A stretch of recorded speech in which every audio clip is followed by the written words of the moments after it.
मसीह में आप सबकी सलामती हो। मेरा नाम है रिजवान भट्टी। एक मरतबा फिर अपने प्रोग्राम के साथ हाजिर हूँ जिसमें मौलाना रूम और शेख सादी की हिकायत हम शामिल करते हैं और हम अपने प्रोग्राम में सिर्फ वो हिकायत शामिल करते हैं जो मेरे मसीह की तालीम के मुताबिक होती हैं। और हिकायत आप सुन रहे हैं और मैं बहुत शुक्रगुज़ार हूँ कि आप लोगों के जो कमेंट्स जो मुझे मिल रहे हैं उसके लिए मैं आप सबका बहुत शुक्रगुज़ार हूँ और आपकी दुआओं के तुफ़ैल ही मैं अब तक ये प्रोग्राम अच्छे तरीके से करता जा रहा हूँ और उम्मीद करता हूँ कि आप लोग मेरे लिए इसी तरह दुआ करते रहेंगे। तो आते हैं आज की हिकायत की तरफ, लेकिन हिकायत से पहले कुछ आयत आपके लिए पढ़ना चाहता हूँ। बदी से मगलूब ना हो बल्कि नेकी के ज़रिए से बदी पर गालिब आओ।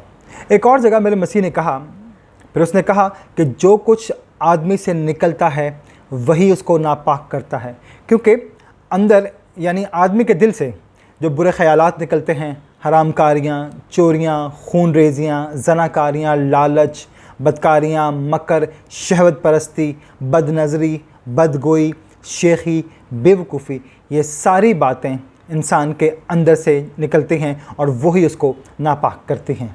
एक और जगह मेरे मसीह ने कहा, ए रियाकारों, फ़कीयों और फरीसियों, तुम पर अफसोस कि तुम सफ़ेदी फिरी हुई कब्र की मानंद हो, जो ऊपर से तो बहुत खूबसूरत दिखाई देती है मगर अंदर मुर्दों की हड्डियों और हर तरह की नजासत से भरी हुई हो। और इसी तरह तुम भी ज़ाहिर में तो लोगों को रास्तबाज दिखाई देते हो मगर बातिन से रियाकारी बददयांती से भरे हुए हो। तो शुरू करते हैं आज की हिकायत। तो आज की जो हिकायत है उसका टॉपिक मैंने जो रखा है, हिकायत का टॉपिक तो कुछ और था, लेकिन मुझे ये लगा कि इस हिकायत का टॉपिक शाफ़ी होना चाहिए, तो मैंने इसका टॉपिक रखा शाफ़ी। आज की हिकायत बड़ी दिलचस्प है क्योंकि इसमें एक बूढ़े आदमी की हिकायत है और उसमें एक जो मुकालमा है वो एक बूढ़े आदमी और एक डॉक्टर का है कि एक बूढ़ा आदमी, आपको जानते हैं कि जब ज़ईफ़ हो जाता है इंसान, बुज़ुर्ग हो जाता है तो इंसान है, कमज़ोरी आ जाती है, बहुत से प्रॉब्लम्स आते हैं। तो वो डॉक्टर के पास जब जाता है तो वो डॉक्टर को अपनी एक एक बात आराम आराम से जो उसके साथ प्रॉब्लम्स होते हैं वो बताता है, फिर डॉक्टर साथ साथ उसका जवाब दे रहा होता है। तो इसी तरह की एक हिकायत है कि वो एक बुज़ुर्ग डॉक्टर के पास गए तो उन्होंने कहा कि डॉक्टर साहब, मेरा दिमाग बहुत कमज़ोर हो गया है, मैं बातें भूल जाता हूँ, मुझे बताएं मैं क्या करूँ। तो डॉक्टर साहब ने बड़े इत्मीनान से जवाब दिया कि आप बुज़ुर्ग हो गए हैं, ये बुज़ुर्गी की अलामत है, इसमें लोग बातें भूल जाते हैं। बुज़ुर्ग आदमी ने फिर कहा कि मेरी बिनाई भी बहुत कमज़ोर हो गई है, बहुत कम दिखाई देता है। तो डॉक्टर साहब ने फिर वही कहा कि ये बुढ़ापे की वजह से है। बड़े मियाँ फिर कहने लगे, मेरी कमर में भी बहुत दर्द रहता है। तो फिर डॉक्टर साहब ने फिर वही जवाब दिया कि ये भी बुढ़ापे की निशानी है। बड़े मियाँ ने फिर कहा, जो खाता हूँ हज़म ही नहीं होता। डॉक्टर साहब ने फिर वही कहा कि बुज़ुर्गी में मैदा कमज़ोर हो जाता है, उसकी वजह से ये हो सकता है। बुज़ुर्ग ने फिर कहा कि मेरा सांस रुक रुक के आता है, बहुत तकलीफ़ होती है। तबीब ने कहा कि बुढ़ापे की वजह से ऐसा होता है। फिर कहा कि भाई, मेरी कमर की जो हड्डियाँ हैं वो टेढ़ी हो गई हैं, मुझे बताओ मैं क्या करूं। उसने कहा कि बुढ़ापे में अक्सर ऐसा हो जाता है कि जो आपकी कमर की हड्डियां हैं उनमें प्रॉब्लम आ जाता है, वो अपनी जगह से हिल जाती हैं या उनमें तकलीफ़ हो जाती है। बुज़ुर्ग आदमी ने फिर कहा कि मेरी आंखों के सामने धुंधला सा कुछ आता है, मुझे सही दिखाई नहीं देता। तो उसने कहा बुढ़ापे की निशानी है। बड़े मियाँ को गुस्सा आ गया और कहने लगे, मियाँ तुमने ये तिब की हिकमत कहाँ से सीखी है? हम जानते हैं कि दुनिया में कोई भी मर्ज़ लाइलाज नहीं है, तुम्हें जो भी बात कहता हूँ तुम कहते हो ये बुढ़ापे की निशानी है। तुम अपनी जान छुड़ा रहे हो, अपनी जहालत छुपाने के लिए तुम मेरे बुढ़ापे का सहारा ले रहे हो।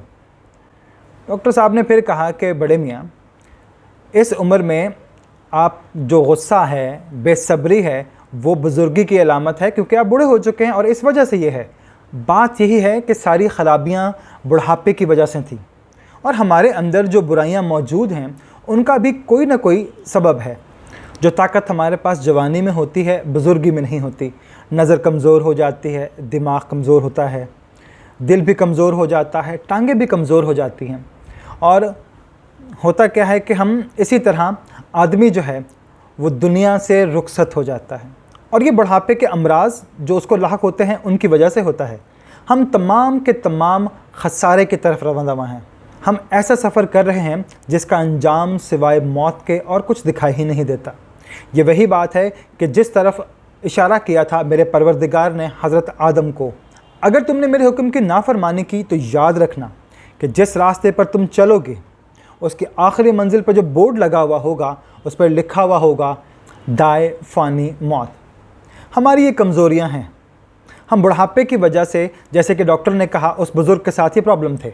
हमें देखना ये है कि जो बीमारियाँ उनके अंदर थीं उसकी कोई और वजह तो नहीं थी।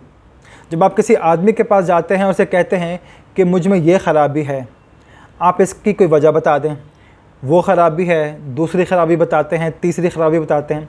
इस तरह जब हम अपने मसाइल उसके आगे रखते हैं तो वो कुछ ना कुछ उसका हल बताता है। लेकिन जब हम कलाम खुदा की तरफ जाते हैं तो आपको मालूम है कि उन तमाम बुराइयों की जड़ और ख़राबी वो एक ही बात है कि हमारी ज़ात के अंदर के गुनाह, जो हमारे अंदर रस बच गए हैं। अब तो हम कोई काम भी नहीं कर सकते, कोई सीधा काम हमसे होता नहीं, हर उल्टा काम हम कर रहे होते हैं और उसको गलत काम को और अच्छे तरीके से गलत कर रहे होते हैं और हमें अंदाज़ा भी नहीं होता कि हम क्या कर रहे हैं। अगर हम किसी से कहें कि मेरी कमर की जो रीढ़ की हड्डी है वो टेढ़ी हो गई है, मेरी कमर में तकलीफ़ रहती है, मुझे झुक के चलना पड़ता है, तो वो आपसे यही कहेगा कि भैया एक काम करो, अकड़ के चलो, दर्द नहीं होगा। वो कहता है यही तो अजाब है कि सीधा नहीं चल सकता। आप मुझे कह रहे हैं अकड़ के चलें, तो अकड़ के कैसे चलूँ जब मैं सीधा चल ही नहीं सकता। एक आदमी के घुटने में दर्द है और आप उससे कहें कि तुम एक काम करो कि तुम सारा दिन लेटे रहते हो, तो कोशिश करो कि 10 मील रोज़ाना चला करो और आपके घुटने ठीक हो जाएंगे। तो वो तो हमसे यही कहेगा ना कि 2 कदम तो मुझसे चला नहीं जाता, तुम मुझे कह रहे हो 10 मील चलो। तो खुदा के नेक बंदे, वो काम बताओ जो मैं आराम से कर सकता हूँ। आप उसको वो बता रहे हैं जो इसका इलाज ही नहीं है। असल ख़राबी की तरफ कोई जाता ही नहीं है, ना कोई इस पर बात करता है। बीमारियाँ फूट कहाँ से रही हैं, और जितने भी हमारे रूहानी अमराज हैं इनकी जड़ और ख़राबी की जड़ हमारा दिल और दिमाग है। हमारी सोच है कि इसके नतीजे में सारी ख़राबियाँ लाहक होती हैं। अगर हम अपने अंदर से ठीक करें और अपने अंदर को ठीक करें तो बाहर खुद ब खुद सब ठीक हो जाएगा। हम अपना अंदर ठीक करते ही नहीं और बाहर से अपने आप को ठीक करने की कोशिश करते हैं। मेरे मसीह ने अपने ज़माने के उलमा से उस वक्त कहा कि जो आदमी प्याला लेके बैठा हुआ है उसे बाहर से तो वो बहुत साफ़ सुथरा रखता है, चमकदार रखता है, लेकिन अंदर से वो बहुत गंदा होता है। तो बताएं उसमें पानी कौन पिएगा? हम अपनी ज़िंदगियों को बाहर से चमका कर रखते हैं लेकिन अंदर हार सिंगार नहीं करते और हम कोशिश भी नहीं करते कि अपने अंदर को संवार सकें। तो ये जितनी हम में बुराइयां हैं, जितने गुनाह पाए जाते हैं, ये उस गुनाह की वजह से हैं जो हमारे रगो पै में समा चुका हुआ है। अब सवाल ये पैदा होता है कि इसका इलाज क्या है? अब तो ये अंदर की बीमारी है, बाहर की होती तो बंदा ठीक भी कर लेता। जिस तबीब ने ये तशख़ीस की कि ये सारी अंदर की ख़राबियाँ हैं, अंदर पैदा हो रही हैं, तो ये अंदर से बाहर आती हैं, बाहर से अंदर नहीं जाती। हम असल में ये सोच रहे होते हैं कि ये सारी बुराइयाँ बाहर से आती हैं। किसी आदमी को गलत काम करते हुए देखता हूँ तो मेरा भी दिल ये चाहता है कि मैं भी कुछ गलत काम करूँ, लेकिन अगर वो मेरी फितरत में नहीं है तो मैं गलत काम नहीं कर सकता। अंदर की ख़राबी है तो उसको अंदर की ख़राबी को ठीक करना है। ये सारी ख़राबियाँ एकदम लाहक नहीं होती जैसे उन बड़े मियाँ को हो गई थी, और तमाम ख़राबियों की जड़ एक ही है और उनको अंदर से ठीक करने की कोशिश करें। उसका बढ़ापा उससे वापस ले लिया जाए, उसे जवान कर दिया जाए तो उसकी सारी बीमारियां ख़त्म हो जाएंगी। अब कोई ऐसा है कि जो वक्त का धारा पलट सके? हम सब जानते हैं कि हम सब मौत की शाहराह पर चल रहे हैं। हमें एक दिन मरना है और वहाँ से वापसी का कोई रास्ता नहीं है। वहाँ जो चला जाता है लौट कर वापस नहीं आता। लेकिन एक ऐसी ज़ात है जो उस रास्ते पर चली और लौट के आई और दूसरों को भी मौत के मुंह से छुड़ा लिया।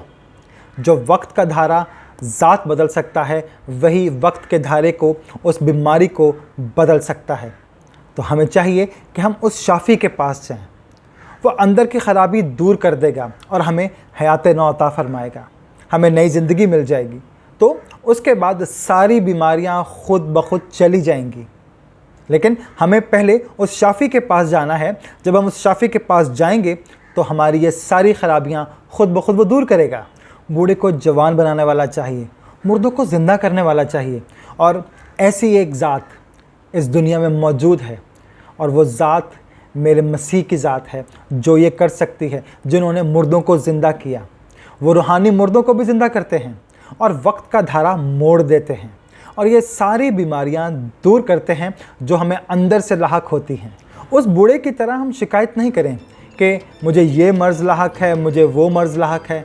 तो हमें चाहिए कि हम उस शाफ़ी के पास जाएं जो मेरा और आपका मसीह है, उस ज़ात के पास जाएं जो हमारी सारी बीमारियां दूर कर देगा। हम अपने शाफ़ी के पास जाएंगे तो वो हमें सुकून, इत्मीनान अता करेगा। आमीन।